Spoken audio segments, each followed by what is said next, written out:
ವೀಕ್ಷಕರೇ, ನಿಮಗೆಲ್ಲರಿಗೂ ನನ್ನ ಯೂಟ್ಯೂಬ್ ಚಾನಲ್ಗೆ ಸ್ವಾಗತ. ಪ್ರೀತಿಸುವೆ, ಮಿತಿಮೀರಿ ಪ್ರೀತಿಸುವೆ 2ರ ಪ್ರೋಮೋ. ಅವಳು ಅವನನ್ನೇ ಬಿಟ್ಟ ಕಣ್ಣುಗಳಿಂದ ನೋಡಿದಳು. ಉತ್ತರಿಸಲಿಲ್ಲ. ಭಯ, ಆತಂಕದಿಂದಾಗಿ ಅವಳ ಹಣೆಯಲ್ಲಿ ಬೆವರು ಹನಿಗಳು ಸಾಲುಗಟ್ಟಿ ನಿಂತಿದ್ದವು. ಅದನ್ನು ಅರಿತವನಂತೆ, ಯಾಕ್ರಿ, ನನ್ನ ಹತ್ರ ಹೆಸರು ಹೇಳಲ್ವಾ? ನನ್ನ ಕಂಡ್ರೆ ಅಷ್ಟೊಂದು ಭಯ ಆಗುತ್ತಾ?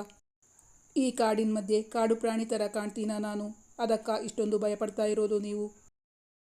ಚಿನ್ಮಯಿ ತನ್ನ ಗೆಳತಿ ಅಕ್ಷತಾಳ ಮದುವೆಗೆ ಎಂದು ಬೆಂಗಳೂರಿನಿಂದ ಬಸ್ನಲ್ಲಿ ಹೊರಟಿದ್ದಾಳೆ. ಅವಳ ಮನೆ ಇದ್ದಿದ್ದು ಉಪ್ಪಿನಂಗಡಿಯ ಸಮೀಪದ ಒಂದು ಹಳ್ಳಿಯಲ್ಲಿ.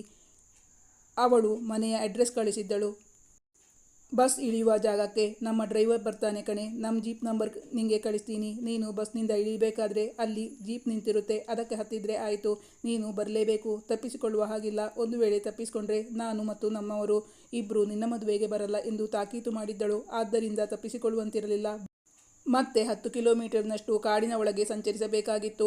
ಅವಳು ಇದೇ ಮೊದಲ ಬಾರಿ ಅಲ್ಲಿಗೆ ಬರುತ್ತಿರುವುದು. ತನ್ನ ಟ್ರಾವೆಲ್ ಬ್ಯಾಗ್ ಹಿಡಿದು ಅಲ್ಲಿ ನಿಂತು ಸುತ್ತಲೂ ಕಣ್ಣಾಡಿಸಿದಳು. ದೂರದಲ್ಲಿ ಒಂದು ಕಾರು ನಿಂತಿರುವುದು ಕಾಣಿಸಿತು. ಅಕ್ಷತಾಳ ಡ್ರೈವರ್ ಮತ್ತು ಜೀಪ್ ಯಾವುದೂ ಕಾಣಿಸುತ್ತಲೇ ಇಲ್ಲ. ಕತ್ತಲಲ್ಲಿ ಕಣ್ಣಿಗೆ ಬಟ್ಟೆ ಕಟ್ಟಿ ಬಿಟ್ಟಂತಹ ಪರಿಸ್ಥಿತಿಯಾಗಿತ್ತು ಚಿನ್ಮಯಿದು.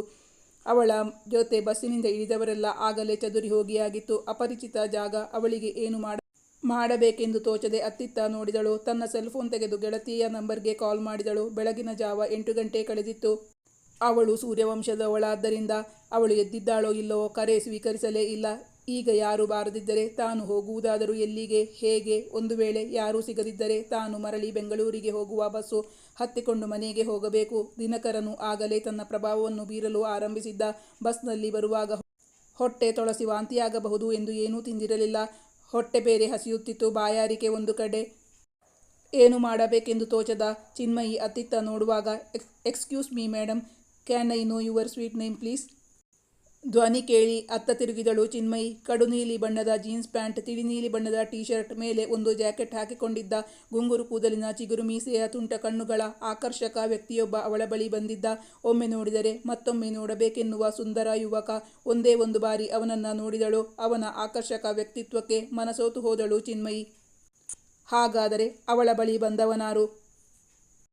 ಮುಂದೆ ಅದೇ ವ್ಯಕ್ತಿ ಅವಳ ಜೀವದ ಗೆಳೆಯನಾಗುವನೇ? ಅವಳ ಪ್ರಾಬ್ಲಮ್ಗಳನ್ನು ಸಾಲ್ವ್ ಮಾಡಿಕೊಡುವನೇ?